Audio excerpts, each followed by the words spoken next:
Legislative IQ.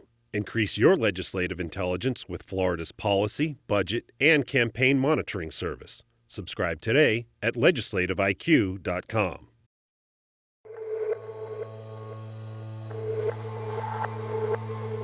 And repeat after me.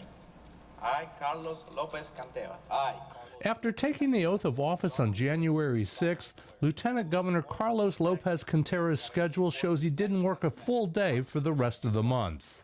Overall, the official schedule shows the Lieutenant Governor, represented here in blue, working 367 hours since January, while 40-hour-a-week employees, shown here in green, would have worked a total of 968 hours.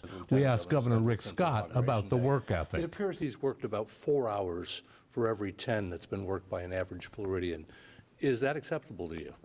Well, you can talk to the Lieutenant Governor about his work schedule, but I appreciate his hard work. When Scott selected Carlos Lopez Cantera for the number 2 job back in January 2014, he said it was in part because of the former state House member's influence with the legislature.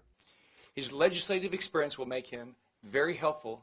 But in April of this year, as the House and Senate relations were melting down, Lopez Cantera was nowhere to be found. In April, he was on the job just 40% of the time.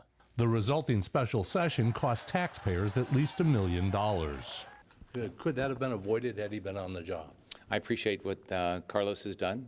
Lopez Cantera's schedule is already fodder for the Florida Democratic Party. He's shown up to work 4 times this month. I think most people would get fired if they were doing that.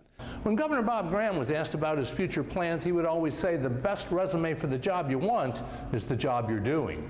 The Lieutenant Governor is expected to announce a run for the U.S. Senate in July.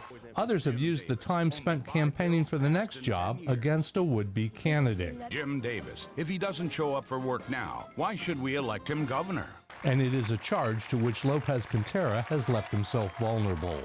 Reporting from the state capitol, I'm Mike Vasalinda.